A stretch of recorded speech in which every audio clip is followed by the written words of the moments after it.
on a macro level, I think that content marketing enters its adolescence phase as it matures and sort of tries to find its position somewhere like in brands, marketing, growth, somewhere in there. Okay, that's on a macro level. On a micro level, I see that content marketers start to realize that, first of all, text-based content is not the be-all and end-all when it comes to content marketing. But if it's not, then what should we do next? Hey, and thanks for tuning in to another episode of Content Briefly. Today, we're talking to my good friend and longtime Superpath partner, George Chasiotis, Managing Director at Minuttia.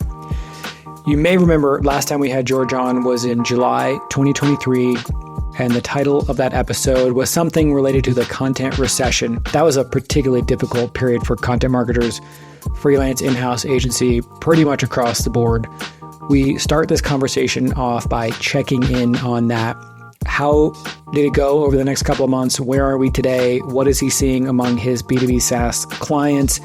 Interestingly, many of his clients are asking for more diversified set of services, which Minuttia has been putting together and building a team around. So we talk about that, of course.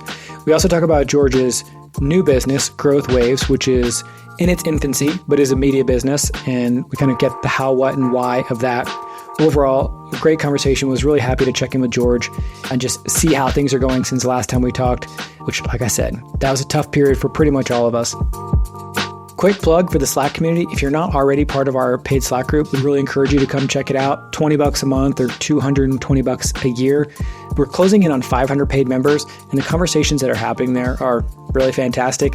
The copy on our landing page says content marketers talking about stuff you can't Google, and that's truly what it is. There's quite a bit of vulnerability, really interesting questions there, stuff that you're just not going to see on LinkedIn or X or anywhere else. So go check that out, superpath.co/community. Thanks so much.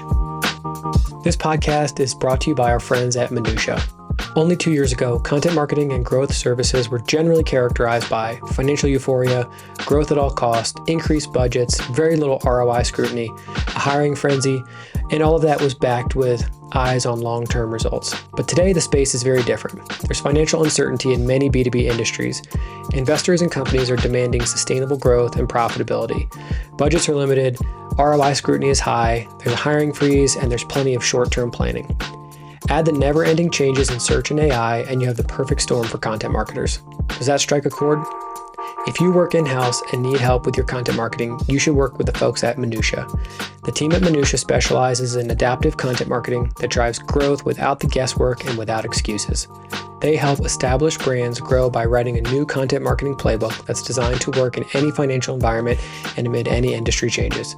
They've also been a long-term partner of Superpath, and we've done many great webinars, podcasts, and reports together. And they're also producing this very podcast, Content Briefly. They come highly recommended, and if you need any help with content marketing, visit their website at minuttia.com. That's MINUTTIA.com, and request an intro call. Hey everybody, thanks so much for tuning in to another episode of Content Briefly.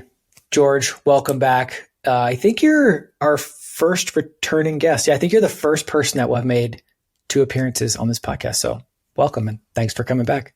Well, that's great. It's good to be here, Jimmy. The last time we talked, I think we ought to just jump right into this. We discussed the content recession. I think that was a phrase that you coined yourself. And we were probably recorded in June of 2023, published the episode in July 2023. And with the benefit of hindsight, that period of time was even harder than I thought while it was happening. It was a really difficult time for Superpath specifically, and I'm happy to elaborate on that. But I think it was a very difficult time for agencies as well, for in-house teams, like content just across the board went through a very difficult time. Budgets dried up. A lot of people were laid off. A lot of agencies had to downsize. Anyways, is that behind us? We're 9 months later, 8 months later. Do you feel that is in the rearview mirror, or are you still seeing some of the effects of that? It's interesting that a friend of mine, I will not say her name, but she's very popular in this content marketing world, she told me when we spoke, it should have been around like Q1, Q2 maybe. She told me that, from July onwards, things will start getting a bit ugly, let's say. And I was like, why is she saying that? I mean, what is it with July, right? The thing is, interestingly enough, for us, July is when things started getting really ugly, right? So we had to deal with, engagements getting on pause and clients not being happy with the service because we messed up with something. And so it was definitely a challenging period. However, I would say after the second half of September, things started getting a bit better. Overall, though, 2023 was a very challenging year, not just for agencies, but also for, people working in-house, because many people lost their jobs, a lot of uncertainty, things happening on the AI side, and also things happening on the SEO side. So many things that kind of kept us up at night, at least me, right?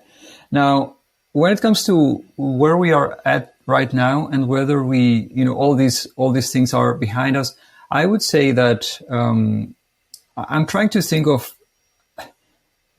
our clients and the industry we serve, right? And I try to categorize them and put them in buckets to see whether or not this is a sort of temporary slowdown, or this is something more permanent, in which case we have to take some sort of action, right? So the three types of or categories of companies that I see right now. First, we have capital intensive SaaS companies, right? Or B2B companies in general, right? And I would say that exactly because they are capital intensive, and exactly because right now access to capital is a bit more difficult because the cost of money is still high because, of the high interest rates. I would say that these companies are a bit tight. And even though some of these companies made layoffs, still things are a bit frozen when it comes to, projects they may wanted to do, stuff they wanted to outsource and so on. And we have cases like this, right? Then we have companies that are in general more efficient. They didn't overstaff during the, post-COVID 2-year sprint, let's say, or they are, vertical SaaS, which are not, in many cases, they are not as affected, let's say, and they keep performing well. And even though some of them may be somehow capital intensive, I don't see signs of, a slowdown. And thus these companies are a bit more, let's say, open, not so tight when it comes to their budgets and overall spending, right? Yeah. And then you have a third category, which is, growth industries, which for us, we primarily serve the SaaS industry, cybersecurity, native AI, which, native AI, just a handful of companies, but AI derivative products, right? The Jaspers of the world. We are talking about companies that are riding a wave right now, especially for AI companies. And of course, not all of these companies will survive and have the outsized returns that their founders and investors expect, but some of them will. And for, I mean, in terms of like their spending and how these companies approach growth and as an extension, content marketing, I would say that there are many opportunities there, right? So we have 2 out of 3 categories as per my, thought process that are still open to, services. And for me, that's a positive sign, meaning that there are still people out there willing to, invest and spend, and why not accelerate their growth, right? Yeah. Yeah. George, we kind of skipped our normal intros. Would you mind just giving people an overview of Minuttia? in case they're not already aware, just so they have more context on where your perspective comes from? Sure. So the previous time you may have heard me on this podcast, I would say that Minuttia is an organic growth acceleration agency. And I don't know if I said that back then. I remember saying that in another podcast with my friend Emilia from User Pilot. But anyway, I said that our positioning is off and that we don't meet the market where it is right now. And so this quarter, we did a repositioning, and now we kind of adapted. Let's see if that will land and will serve us well. This term of adaptive content marketing. Also, we tied that to what we feel companies need right now, which is growth, and what companies don't need right now, which is guesswork, meaning uncertainty, or excuses, right? So Minuttia is a content marketing, adaptive content marketing agency that helps companies grow without the guesswork and without excuses. And part of our repositioning was that we felt that, as I mentioned, our positioning doesn't serve us anymore. It's not basically addressing what people have in their minds right now, our potential buyers and the industry we serve. And in that context, we kind of shuffled things up a bit and repositioned ourselves. Whether or not this will work, we'll see. So since we last spoke on this podcast, you've gone through this repositioning exercise. You launched GrowthWaves, which is your newsletter, which I want to ask you about also.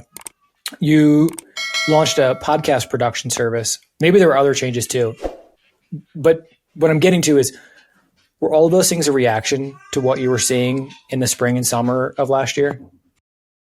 I would say GrowthWaves, it was, I bought the domain, 4 years ago. It was something I always wanted to do, but I postponed it. And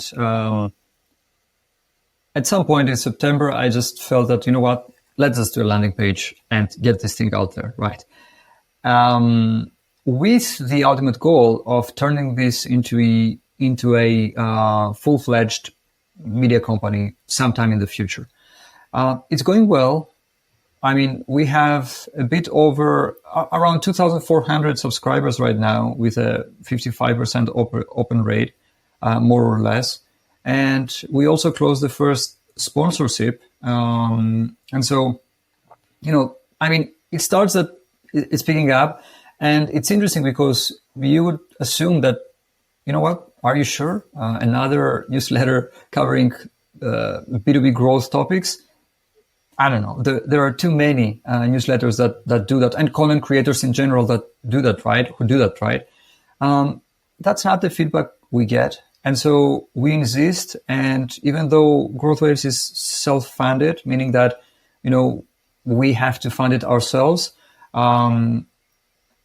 there is something there. And also, besides the sponsorship side of things, which, it will get better as in terms of like how much we can charge people and companies as the newsletter grows and as we have an engaged audience. We are working on the pro version, which is basically going to be what you get now from GrowthWaves. The content is really good. You will be able to get that only through the pro version, right? So it's going to be a product, and we plan on doing many more things like, a quarterly AMA or webinar, build a list of tools people will have access to with a discount that's, only for GrowthWaves Pro members, and so on and so forth, right? So this is what GrowthWaves is all about. I wouldn't say that it was a reaction to what happened in our industry and what's happening in our industry. It was more of a thing that I wanted to do and planned on doing for quite some time. And I just felt that, let's not wait any longer. Let's just get it out there. Podcast production service, I think this ties nicely to the fact that we are moving to a multi-format approach when it comes to content marketing.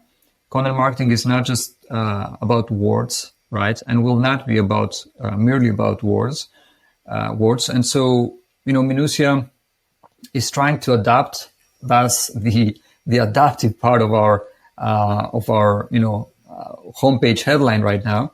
And podcast production is just an expression of that, right? Now, to be clear, we are not just a podcast production agency. And since we are new in this space, I know that there are many things that we have to learn. But the same applies to all the other service lines that we opened. Podcast production is just one. Another prominent one is paid media, right?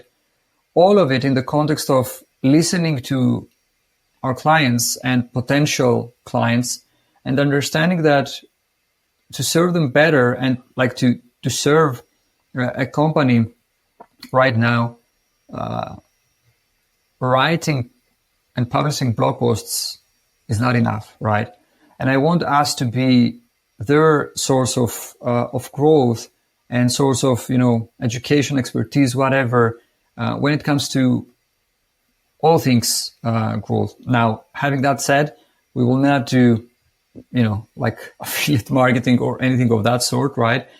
Still, we have a selected, let's say, line of services, but we opened up things a bit, all in the context of we are trying to adapt to the changes and serve, the industry we are trying to serve better. That's really cool. I have so many follow-up questions and thoughts about all that. But first, kudos to you for making some of these changes so quickly, because I think there is a lot of uncertainty out there in the content marketing world, but it's much broader than that. And I think that one thing that the SaaS industry needs is companies like Minuttia to step up and say, like, we're gonna offer you something different. We're not going to just be another SEO agency that isn't able to adapt. So one question I have for you as a follow-up is the skill set of your team. Have you had to bring on new people to offer new services or retrain existing team members to do this? Yes. So A, yes, we have to bring in different people. And B, in some cases, I will give an example. We have a person from our team. I will not say the name. And that person is working in the SEO team as an SEO strategist, right? But we see two things. The first, that person's qualities, go beyond the, let's say, the scope of what that person is called to do as part of their position and their role. And we saw that, wait a minute, like these skills and qualities could be leveraged in a different position, right? And so this brings us to the second point, which is, okay, why don't we take that person who has these different skills and qualities and tie that to a position that we wanted to open and we feel is needed, which is that of a content marketing strategist, right? Because, and that's one of the points I wanted to discuss about, like the changes in content marketing right now. Like, it's not enough anymore to be someone who just prepares a content brief or writes a content piece. Content marketers have to level up and go beyond that, right? And so, yes, we have to bring in people with, let's say, diverse capabilities. And also, when we see that there are people in the team who may be a good fit for a position that we, think of opening, then we will have a discussion with that person. And if they are up for it, we will, let's say, transfer them. We will make the change, right? And this is happening a lot right now. The good thing about Minuttia and the way we run the company and approach everything we do is that we are not afraid to take risks, if that makes sense, because at that point, the safe, quote unquote, for me, it's not safe, but the safe thing to do would be to just continue like using the same, like messaging and positioning and things that are already like well established in people's minds. A well-established thing is SEO. Okay, people can somehow understand, especially content marketers, somehow understand okay, this is what you mean when you say SEO, right? And in that context, we could say, what we do is SEO focused content marketing, which we are not going to do, right? I'm okay taking the risk of using a value proposition and a positioning statement that's kind of, let's say, new and may not be well established in people's minds, but that may put us in a better position in the future. Just because I think that the conversation needs to change, right? And that all goes back to the changes that happen in content marketing, which, if you want, we can get into. Yeah, I think it's a great point, because by doing that, actually, you may give people the language that they've been searching for to help solve their own problems, right? Like, how many teams do you think right now are saying, should we continue to run this heavily SEO focused content strategy? And then if they come across a term like adaptive content, that may resonate because they've been looking for the term for something that's more flexible and they don't have it yet. So I think that positioning makes a ton of sense. I did want to also just ask you a quick follow-up question about GrowthWaves. I know I'm going back a bit now, but I find it interesting, and I'm just sort of calling this out because it struck me that GrowthWaves is not just a newsletter that serves as lead gen for the agency. You're building a separate business. I mean, I'm assuming you'll take a customer if it comes through there. That wouldn't be a bad thing, but it's not its primary intention. Could you just talk about that for a moment? Like, why create a media business? And is it part of Minuttia, or is this your thing separate from Minuttia? No, it's even a separate entity. Oh, okay. Interesting. I was imagining it was part of the agency. Got it. That makes more sense. Yeah, it's a separate entity. And I mean, yeah, let's be honest. If a client comes from there, we will not say no, right? And at the same time, I mean, we see the emails of people who who subscribe for GrowthWaves. Many of them are people we would like gladly sell to. We have our clients there. We have prospects. We have people we are connected with. So yeah, a lot of opportunities, right? However, that wasn't the main objective. The main objective was and is to essentially, as I mentioned, like turn this into a full-fledged media company that has developed that will develop its own revenue streams. And yeah, that's it. But can we get clients from it? Sure, why not? I will not say no. Yeah, that's great. Well, it's the best of both worlds. I wanted to ask you about SEO, and if you're able to share, like, what is your client's temperature on it right now? Are you seeing that some customers are continuing with an SEO focused strategy that may be similar to what they've done in the past? Are you sensing that other companies are looking to diversify the type of content a little bit more, somewhere in between, or something else altogether? I would say that SEO is just a part of the whole picture. Now, if you allow me to approach this question a bit differently, because I think this will help us kind of try to understand better where we are at right now. And SEO will fit in nicely as it's part of the whole equation, right? Now, on a macro level, I think that content marketing enters its adolescence phase as it matures and sort of tries to find its position somewhere like in brands, marketing, growth, somewhere in there. Okay, that's on a macro level. On a micro level, I see that content marketers start to realize that, first of all, text-based content is not the be-all and end-all when it comes to content marketing.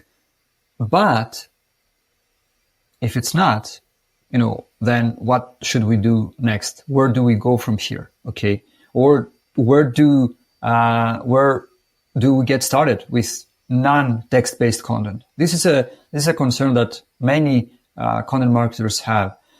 The second point, SEO is not the be-all and end-all when it comes to text-based content, but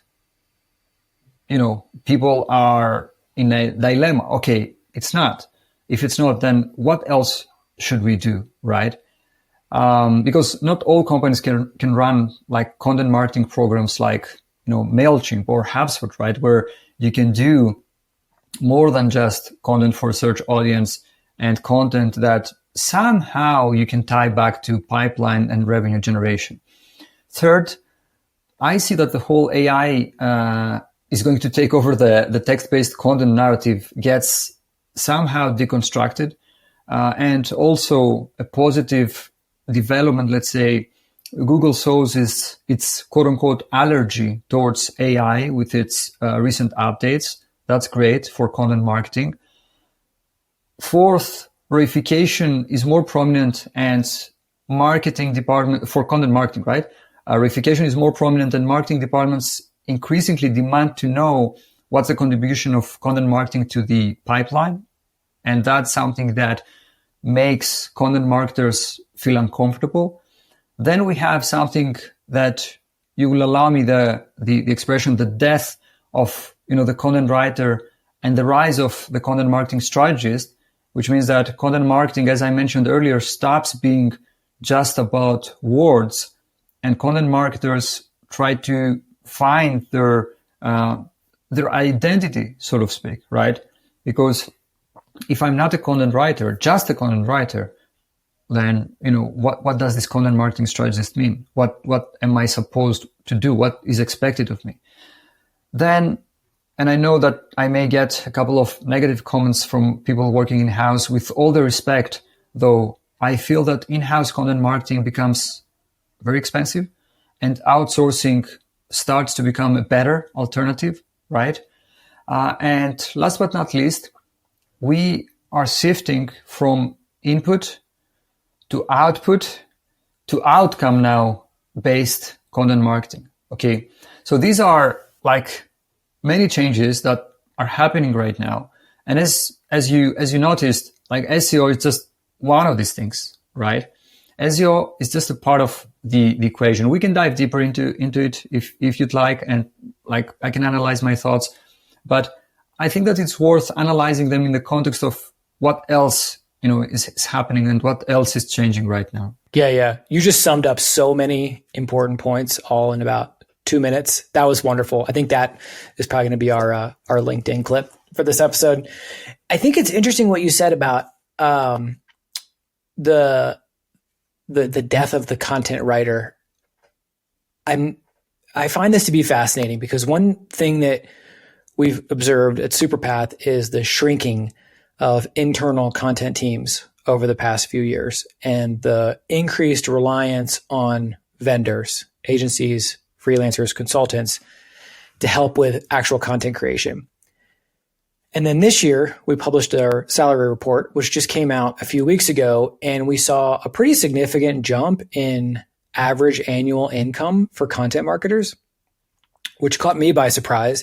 And I think caught a lot of other people by surprise as well, because this is analyzing 2023 data. And as we already discussed, this is a really tough year, lots of layoffs. And so in addition to sample bias, which is definitely a factor in that survey, I think the other thing that drove salaries up is the increased seniority of internal teams and the letting go of the content creators that used to be part of those teams.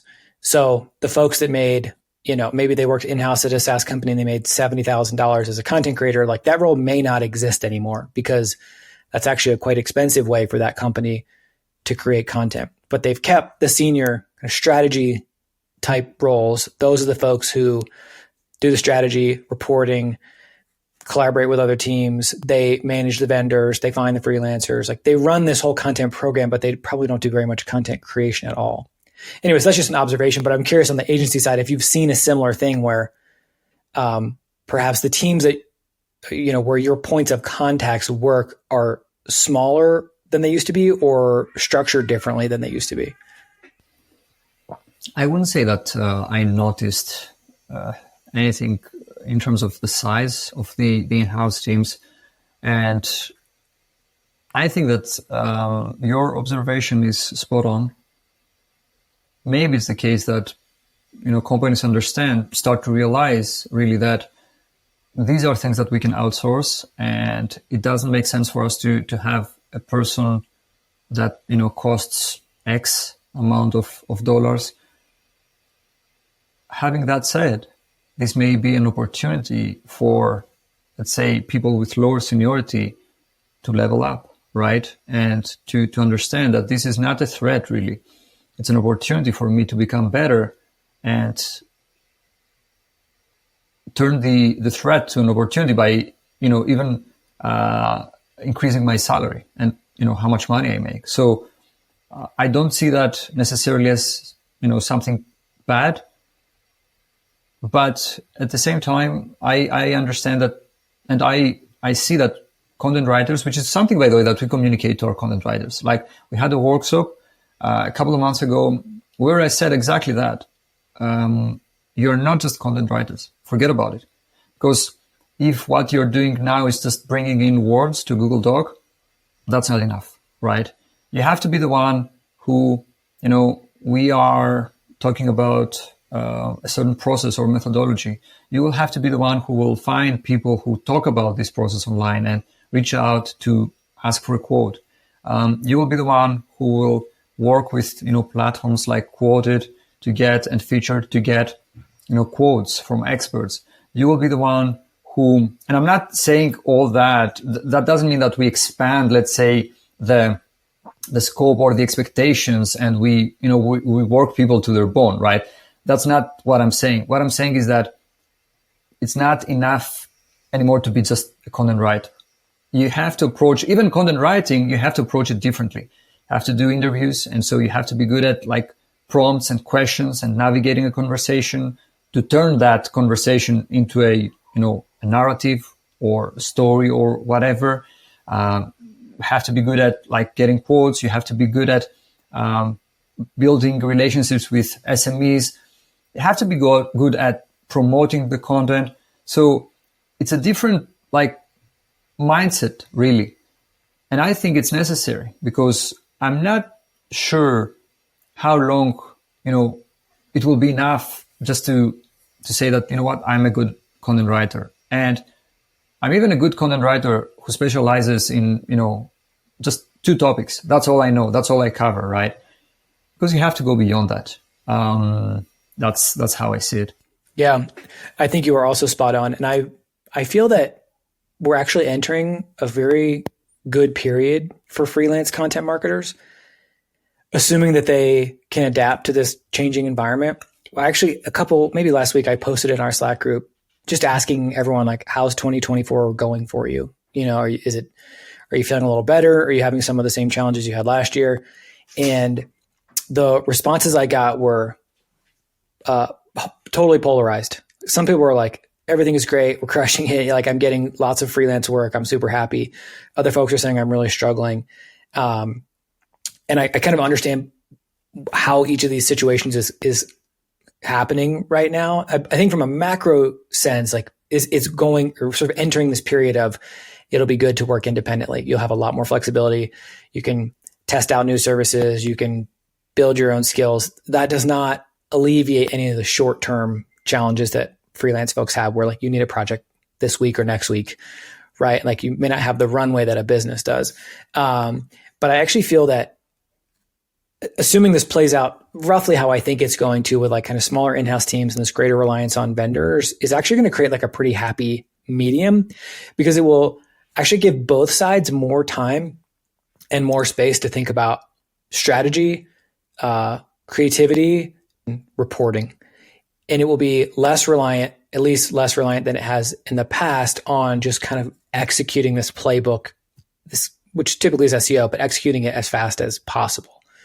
So I'm quite hopeful that there's going to be a lot of really cool, interesting content that companies and individuals are putting out over the next year or two because there's these constraints that are kind of forcing people to approach things differently. Yeah, we all have to adapt and we all have to think different, right?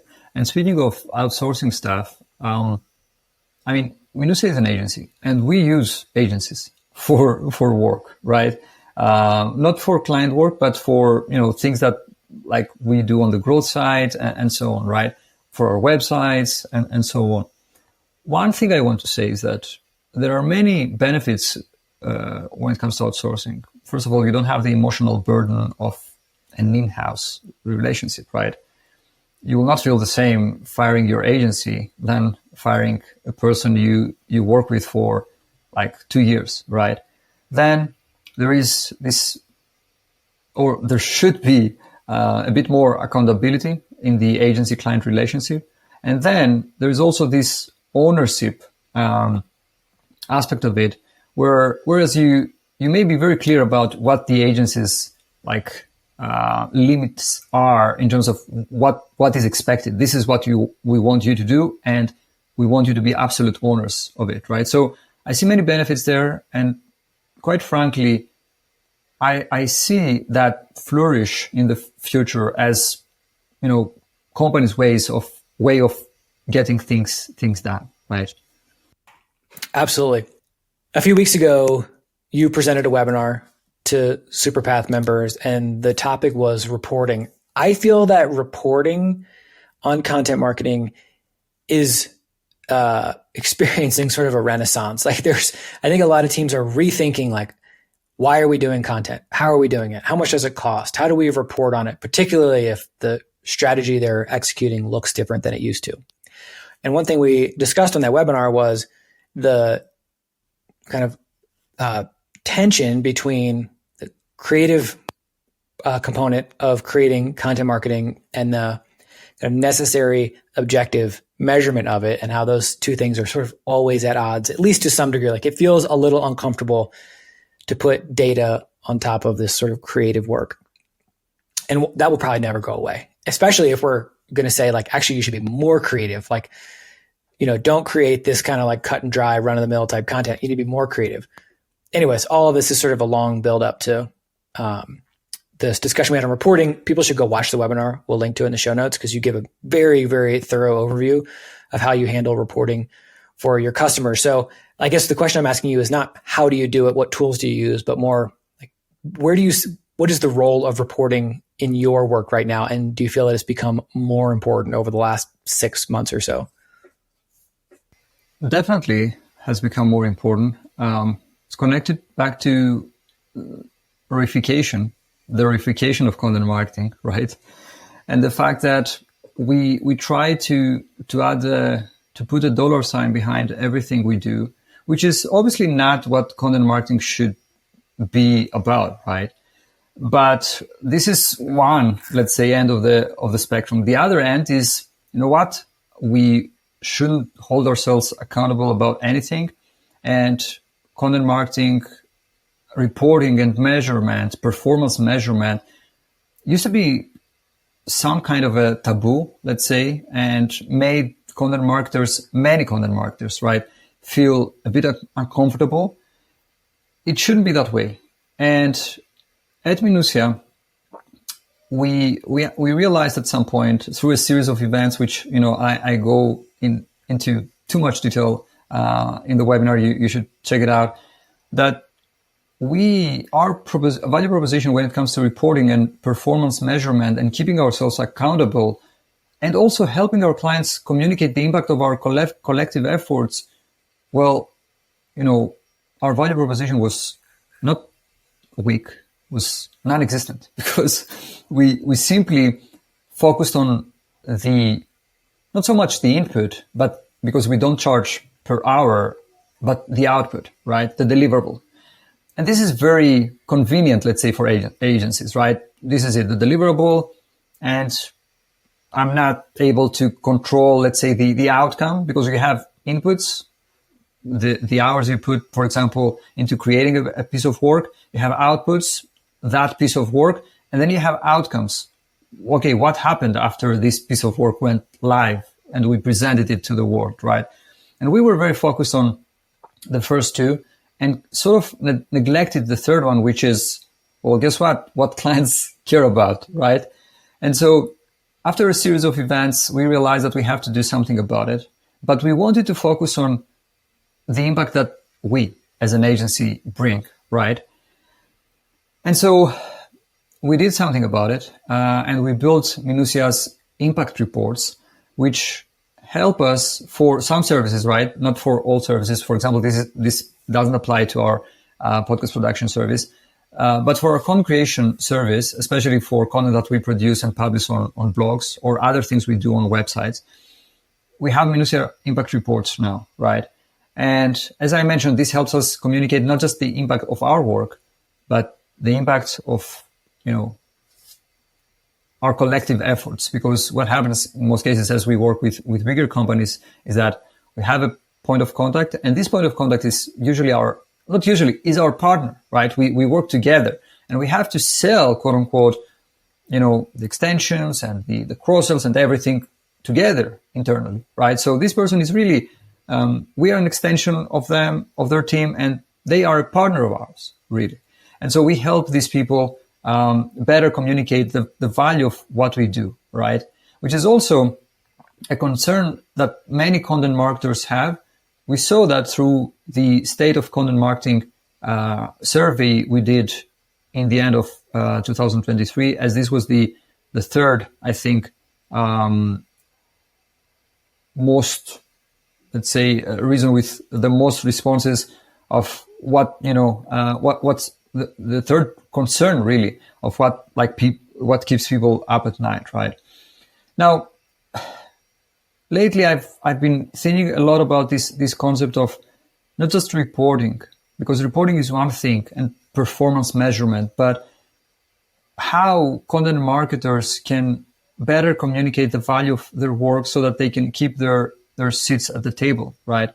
And I've been thinking of this concept of building impact narratives in companies. Impact narratives have three main pillars, okay? The first is performance measurement. And, now at Minuttia, we do that through the impact reports that we build.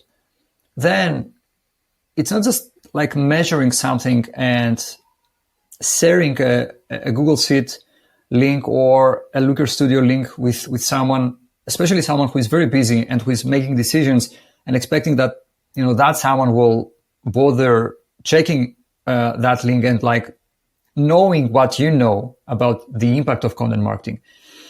So then comes communication, right? Which is also something that content marketers didn't do as good of a job and should definitely improve, right?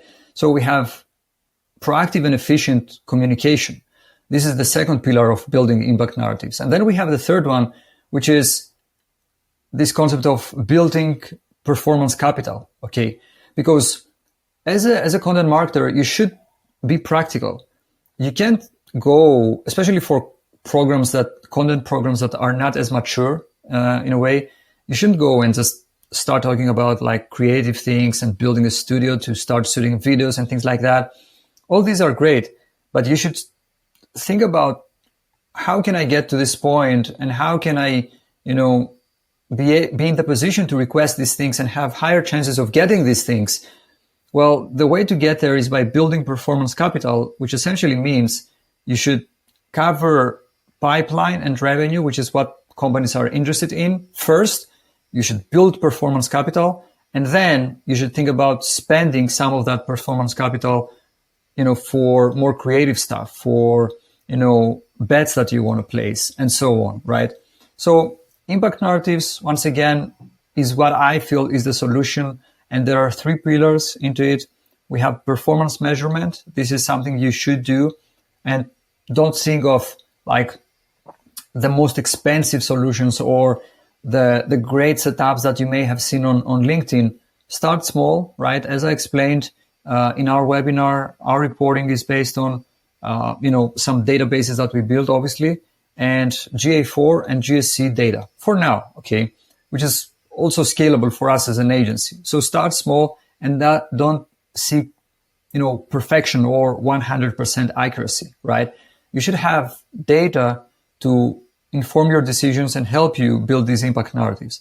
Then proactive and effective communication, just because you know and are well aware of the impact that content marketing brings, you should equip, to put it differently, you should equip, if you are, let's say, content marketing lead working at a SaaS company, you should equip your CMO to go on a call or at a meeting with their CFO to request, budget for next quarter, right?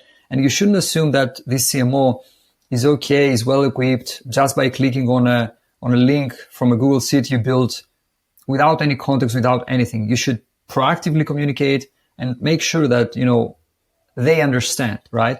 And the third pillar, once again, all these creative aspects of content marketing are important, especially now, but you should focus on building performance capital first so that then you can go with confidence in these calls and ask for more things or, communicating bets that you want to place, risks that you want to take, and so on.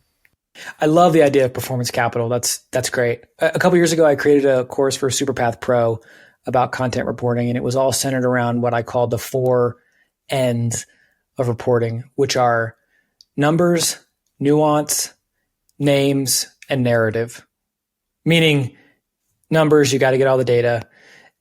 Nuance, you have to be able to explain it. Like if the chart's moving up and down, you have to be able to explain why that's happening.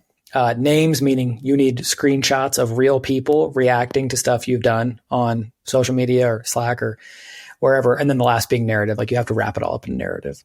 George, thank you so much for coming back on. I should call out that Minuttia has been producing this podcast that you are listening to right now. And Minuttia's done a great job. So thank you. And I fully endorse it. And I'm not being paid to say that. And I have no financial incentive. It's genuinely a good service. We will obviously link people to Minuttia, to GrowthWaves, to the webinar that we did. Is there anywhere else we can direct people to follow along with you personally or any of your work? My LinkedIn profile is the best, place to say hi and connect. And I think the ones you mentioned are enough. Cool. Your LinkedIn posts lately have been really good. You've been sharing a lot about kind of the background of the agency, some of the trials and tribulations you went through to get it to where it is today. So I would encourage folks to go check that out. I'm just comfortable sharing the not so good aspects of running a business. So yeah. Cool. Well, thank you. Thank you for doing that. Thank you for being here. Thank you for being a longtime partner to Superpath. We really appreciate you and Minuttia, and hopefully you can be our first ever third time guest sometime soon. Thank you, Tim. Thank you very much. Thanks, George. Take care.